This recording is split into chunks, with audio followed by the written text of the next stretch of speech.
Hello guys and welcome back to another video of our channel. So આજના લેક્ચરની અંદર આપણે ધોરણ 10 ગણિત એની અંદર આપણે સ્ટાર્ટ કર્યા હતા ઘનફળના દાખલા એક્ઝામ્પલ નંબર 6 સુધી આપણે કમ્પ્લીટ કર્યું હતું. હવે આપણી પાસે છેલ્લો એક એક્ઝામ્પલ બચેલો છે, ઉદાહરણ નંબર 7 એક્ઝામ્પલ 7. એકદમ સિમ્પલ સરળ અને ખૂબ જ નાનો દાખલો છે. માત્ર ને માત્ર ખાલી તમે નાની આકૃતિ સમજી ગયા તો તમને આખો દાખલો કમ્પ્લીટ આવડી જશે. એકદમ સિમ્પલ અને સરળ દાખલો છે. તમે ખાલી વિડીયોને ધ્યાનપૂર્વક અંત સુધી જોજો. હું તમને 100% ગેરંટીથી કહું છું કે આજના વિડીયોને જો તમે અંત સુધી ધ્યાનપૂર્વક જોયો તો તમને કમ્પ્લીટ આખો જ ઉદાહરણ નંબર 7 આવડી જશે. એક્ઝામની અંદર કેવી રીતના લખવો એ પણ તમને કમ્પ્લીટ વિડીયો જોઈને જ ખબર પડી જશે. બરાબર, સો વિડીયોમાં અંત સુધી બને રહેજો. આકૃતિ ઉપર મેન ફોકસ કરજો, કારણ કે જો આકૃતિ આવડી ગઈ તો દાખલો બધાને આવડી જશે કમ્પ્લીટ. સો વિડીયોને અંત સુધી જોજો. વિડીયોને લાઈક અને શેર જરૂરથી કરજો અને જો ચેનલ પર નવા હોય તો ચેનલને સબસ્ક્રાઇબ પણ જરૂરથી કરી દેજો. સો સ્ટાર્ટ કરીએ આપણે ઉદાહરણ નંબર 7. પહેલા નંબરની અંદર આપણે વાંચીએ એની રકમ. આપેલું છે કંઈક નક્કર રમકડું એ અર્ધગોળકની ઉપર શંકુ લગાવ્યો હોય તેવા સ્વરૂપે છે. આપણને ઓલરેડી આકૃતિ આપેલી છે. એની અંદર કીધું છે કે શંકુની ઊંચાઈ 2 સેન્ટીમીટર છે. શંકુની ઊંચાઈ મતલબ કઈ ઊંચાઈ થશે? આટલાથી આટલી ઊંચાઈ આપણને આપેલી છે 2 સેન્ટીમીટર કમ્પ્લીટ. જે કોની ઊંચાઈ છે? શંકુની ઊંચાઈ. એના પછી આપણને આપેલું છે કે પાયાનો વ્યાસ 4 સેન્ટીમીટર, મતલબ આટલો જે વ્યાસ રહ્યો આપણને કેટલો આપેલો છે? 4 સેન્ટીમીટર. કે જેના પરથી આપણને શું મળી જશે? ત્રિજ્યા r મળી જશે. પછી કીધું છે કે તો રમકડાનું ઘનફળ શોધો. હવે રમકડું અહીંયા આપણને કયા આકારનું આપેલું છે? નીચે આપેલું છે અર્ધગોળાકાર, ઉપર આપેલું છે આપણને શંકુ. તો રમકડાનું ઘનફળ બરાબર શંકુનું ઘનફળ પ્લસ અર્ધગોળાકારનું ઘનફળ કમ્પ્લીટ. તો પહેલો મુદ્દો અહીંયા પૂરો થઈ ગયો. બીજા નંબરની અંદર આપણને આપેલું છે કે જો એક લંબવૃત્તીય નળાકાર, આપણે પેન્સિલથી જે ભાગ દોરેલો રહ્યો એ શું છે? એક નળાકાર છે, લંબવૃત્તીય નળાકાર. એ રમકડાની પરિઘ છે. પરિઘ છે મતલબ ચારે બાજુ એને શું કર્યું છે? ઘેરી લીધેલું છે. તો નળાકારના અને રમકડાના ઘનફળનો તફાવત શોધો. તફાવત શોધવા માટે આપણે શું કરીશું? આખા નળાકારના ઘનફળમાંથી રમકડાનું ઘનફળ બાદ કરી દઈશું. બરાબર, તો આપણે દાખલો સ્ટાર્ટ કરીએ. બરાબર, અંત સુધી જોજો. એકદમ સિમ્પલ અને સરળ દાખલો છે. આપણે દાખલો ગણીશું એટલે તમને એકદમ સરળતાથી ખબર પડી જશે. તો પહેલા નંબરની આપણે જે આપેલું છે અહીંયા આપણે લખીએ. તો લખીશું કે અહીં આપણે પહેલા નંબરની અંદર શું આપેલું છે? શંકુની ઊંચાઈ આપેલી છે. તો લખીશું કે અહીં શંકુની ઊંચાઈ આપણને કેટલી આપેલી છે? ઊંચાઈને આપણે શું કહીશું? h બરાબર શું થશે? 2 સેન્ટીમીટર. એના પછી આપણે ત્રિજ્યા શોધીશું. તો ત્રિજ્યા r બરાબર શું થશે? આપણને કીધું કે પાયાનો વ્યાસ 4 સેન્ટીમીટર. તો ત્રિજ્યા r બરાબર વ્યાસ ભાગ્યા 2. તો શું મળશે આપણને? 2 સેન્ટીમીટર કમ્પ્લીટ. રમકડાનું ઘનફળ શોધવાનું છે. તો રમકડાનું ઘનફળ બરાબર શું થશે? શંકુનું ઘનફળ પ્લસ અર્ધગોળાકારનું ઘનફળ. શંકુના ઘનફળનું સૂત્ર શું છે આપણી પાસે? 1/2 પાઈ r સ્ક્વેર h. અને જે અર્ધગોળાકાર એનું ઘનફળનું સૂત્ર શું છે આપણી પાસે? 2/2 પાઈ r ઘન. બંનેનો સરવાળો કરીશું એટલે આપણને શું મળશે? રમકડાનું ઘનફળ મળી જશે. ફરીથી એક વખત કહું, રમકડું કયા આકારનું છે? નીચે છે અર્ધગોળાકાર ભાગ, ઉપર છે શંકુ. બંનેનો સરવાળો કરીશું બંનેના ઘનફળનો એટલે આપણને શું મળશે? આખો રમકડાનું ઘનફળ મળી જશે. તો સ્ટાર્ટ કરીએ. હવે રમકડાનું ઘનફળ બરાબર શું થશે? શંકુનું ઘનફળ પ્લસ અર્ધગોળાકારનું ઘનફળ. શંકુના ઘનફળનું સૂત્ર શું છે આપણી પાસે?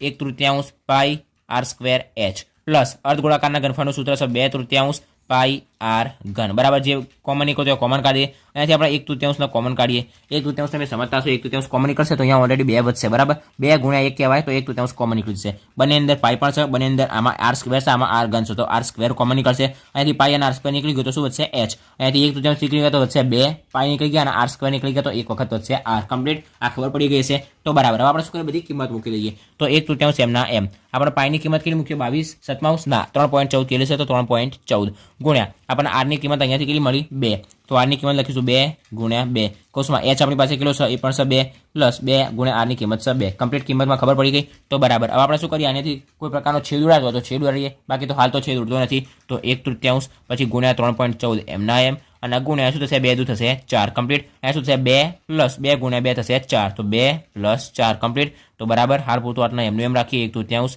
ગુણ્યા 3.14 ગુણ્યા 4 પણ એમના એમ અને આ શું આવશે? ગુણ્યામાં આવશે 4 ને 2 થશે 6 કમ્પ્લીટ. તો અહીંથી 3 દુ 6, 3 ગુણ્યા 2 તો 3 કેન્સલ થશે. અહીંયા શું વધશે? 2 વધશે. તો 4 દુ થશે 8 અને 8 ગુણ્યા 3.14 તો બરાબર આપણને શું મળશે? 8 ગુણ્યા 3.14 એટલે મળશે 25.12 સેન્ટીમીટર ઘન. ઘનફળ શોધ્યું એટલે સેન્ટીમીટર ઘન. બરાબર, એકદમ સિમ્પલ દાખલો હતો. રમકડાનું ઘનફળ આપણે શું શોધવાનું? તો બંનેના ઘનફળનો સરવાળો કરીશું. શંકુનું ઘનફળ પ્લસ અર્ધગોળાકારનું ઘનફળ બંનેનું સૂત્ર મૂક્યું. બંનેના ઘનફળનું આપણે કેટલું મળી ગયું? 25.12 સેન્ટીમીટર ઘન. બીજા નંબરની અંદર આપણને કીધેલું છે કે આ જે નળાકાર એ નળાકાર શું છે? રમકડાને પરિઘ છે, મતલબ એની ચારે બાજુ ઘેરેલો છે. બરાબર, તો નળાકારના અને રમકડાના ઘનફળનો તફાવત શોધો. તો એના માટે આપણે સૌપ્રથમ શું કરીએ? નળાકારનું ઘનફળ શોધી દઈએ. હવે તફાવત માટે શું હોય? નળાકારનું ઘનફળ માઇનસ આ જે રમકડાનું ઘનફળ અથવા તો રમકડાનું ઘનફળ માઇનસ નળાકારનું ઘનફળ. બરાબર, આપણે જે લેવું હોય એ લઈ શકાય. બરાબર, તો આપણે અહીંયા જોઈ શકીએ કે જે નળાકાર એ કેવું છે? આને કરતાં મોટું છે, મતલબ એને ઘેરેલું છે. તો નળાકાર કેવું હોય? મોટું. અને હંમેશા મોટામાંથી નાનું બાદ થાય. તો આપણે શું લખીશું? નળાકારનું ઘનફળ માઇનસ આજે રમકડાનું ઘનફળ રહ્યું એ. બરાબર, તો નળાકારના ઘનફળનું સૂત્ર શું છે આપણી પાસે? પાઈ r સ્ક્વેર h. તો h શું છે એની ઊંચાઈ એટલે કોની ઊંચાઈ નળાકારની ઊંચાઈ અને નળાકારની ઊંચાઈ કઈ થશે આટલીથી આખી થશે બરાબર આપણી પાસે આ શંકુની ઊંચાઈ છે 2 અને આટલી ઊંચાઈ કઈ થાય આપણે જોઈ શકીએ આ ભાગ છે આપણી પાસે ત્રિજ્યા 2 તો આ ભાગ પર શું થશે એની ત્રિજ્યા 2 થશે કોની અર્ધ ગોળાકાર જે એની ત્રિજ્યા 2 તો આ ભાગ પણ કેવો થશે 2 થશે તમને સમજી ગયા છો તો નળાકારની ઊંચાઈ બરાબર r સોરી અહીંયા પહેલા થશે h પ્લસ r આને આપણે શું કીધું છે h કીધું છે સ્મોલ h બરાબર તો જે નળાકારની ઊંચાઈ એને આપણે શું કહીએ કેપિટલ h કહી દઈએ તો દાખલો સ્ટાર્ટ કરીએ હવે આપણે લખીશું કે હવે નળાકારની ઊંચાઈ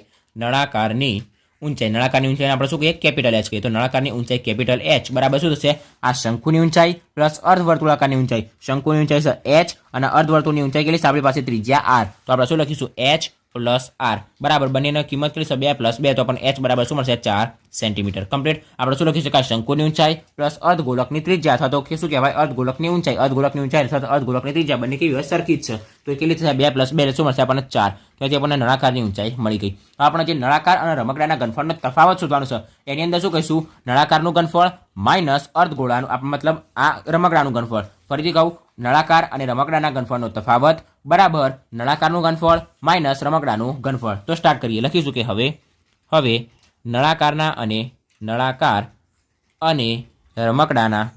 અને રમકડાના ઘનફળનો તફાવત બરાબર શું મળશે તફાવતમાં મોટામાંથી નાના બાદ કરી દઈએ તો બરાબર શું કરીશું નળાકારનું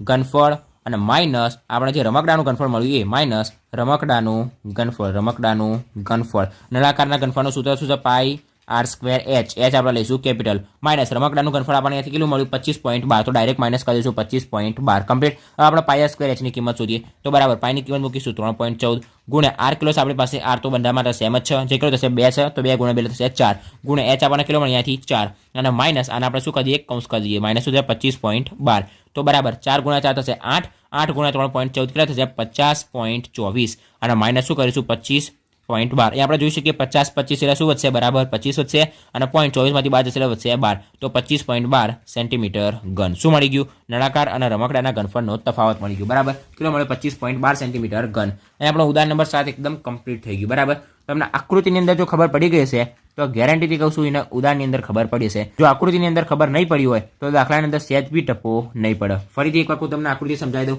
પહેલા નંબરની અંદર આપણે રમકડાનું ઘનફળ શોધવાનું છે હવે આપણે નળાકારના ભૂલી જઈશું રમકડું કયા આકારનું છે એક છે અર્ધગોળો એની ઉપર છે શંકુ બરાબર તો અર્ધગોળાનું ઘનફળ પ્લસ શંકુનું ઘનફળ એટલે આપણે શું મળશે આખા રમકડાનું ઘનફળ લખી દીધું આપણને મળી ગયું એના પછી આપણે કીધેલું છે કે જે નળાકાર શું કરેલું છે એનાથી પરિઘ છે મતલબ એની ચારે બાજુ ઘેરેલું છે તો આપણે બંને વચ્ચેનો તફાવત શોધવાનો છે કોનો તફાવત તો કે નળાકાર અને રમકડા બંનેનો ઘનફળનો તફાવત તો નળાકાર આપણને ખબર છે 12 છે જો જે અંદર હોય એ કેવું હોય નાનું હોય હંમેશા બહારની તમે કોઈ બી બોટલની અંદર શું કરો બોટલની અંદર લખોટી પેક કરો તો લખોટી નાની હોય બરાબર આની અંદર શું કરશે રમકડાના આની અંદર પેક કરેલું છે તો રમકડું કેવું છે નાનું હશે તો આપણે નળાકારના ઘનફળમાંથી રમકડાના ઘનફળને બાદ કરવું પડે હંમેશા મોટામાંથી નાનું બાદ થાય તો આપણે શું કર્યું નળાકારનું ઘનફળ માઇનસ રમકડાનું ઘનફળ એટલે આપણે શું મળશે બંને વચ્ચેનો તફાવત મળી છે હવે નળાકારનું ઘનફળ શોધવા માટે આપણી પાસે સૂત્ર શું છે પાઈ r સ્ક્વેર h એટલે શું થાય નળાકારની ઊંચાઈ એટલે કેટલી થશે આખી શંકુની ઊંચાઈ પ્લસ અર્ધગોળાની ત્રિજ્યા એટલે અર્ધગોળાની ઊંચાઈ બરાબર અર્ધગોળાની ત્રિજ્યા અથવા તો અર્ધગોળાની ઊંચાઈ એટલે 2 + 2 બરાબર આપણને શું મળશે 4 બરાબર આપણે એની ઊંચાઈ મળી ગઈ એના પછી આપણે ડાયરેક્ટ લખી દીધું કે નળાકાર અને રમકડાના ઘનફળનો તફાવત બરાબર નળાકારનું ઘનફળ માઇનસ રમકડાનું ઘનફળ નળાકારના ઘનફળનું સૂત્ર શું તો આપણી પાસે પાઈ r સ્ક્વેર h માઇનસ રમકડાનું ઘનફળ આપણને અહીંયાથી મળ્યું 25.12 આની બધી કિંમત મૂકી આ ત્રણેયનો ગુણાકાર કર્યો 4 4 14 16 અને 16 ગુણ્યા 3.14 એટલે આપણને મળશે 50.24 અને માઇનસ શું કરે 25.12 એમને એમ હવે 50માંથી 25 જશે 25 અને 0.24માંથી જશે 12 એટલે 0.12 બરાબર બાદ બાકી તમને આવડતી હશે તો 25.12 સેન્ટીમીટર ઘન શું મળી ગયું નળાકાર અને રમકડાના ઘનફળનો તફાવત મળી ગયું બરાબર તો એ આપણો ઉદાહરણ નંબર 7 શું થઈ ગયું કમ્પ્લીટ થઈ ગયું બરાબર સ્વાધ્યાય લેક્ચરની અંદર આપણે ઉદાહરણ નંબર 7 કમ્પ્લીટ કર્યા અને પછીના લેક્ચરથી આપણે સ્વાધ્યાય 13.2 શરૂ કરીશું બધા દાખલા એકદમ ઇઝી અને સરળ છે તમે જોઈને ધ્યાનથી જોશો આકૃતિ સમજણ પડી ગઈ તો ગેરંટીથી કહું છું બધા દાખલા બોલ્યા વગર આવડી જશે બરાબર સ્વાધ્યાય લેક્ચર આપણે ઉદાહરણ નંબર 6 કમ્પ્લીટ કર્યા આશા રાખું છું કે તમને આમાં કમ્પ્લીટ ખબર પડી ગઈ છે જો વિડીયો ગમ્યો હોય તો વિડીયોને લાઇક અને શેર જરૂરથી કરજો અને જો ચેનલ પર નવા હોય તો ચેનલને સબસ્ક્રાઇબ જરૂરથી કરજો થેન્ક્સ ફોર વોચિંગ ગાઈઝ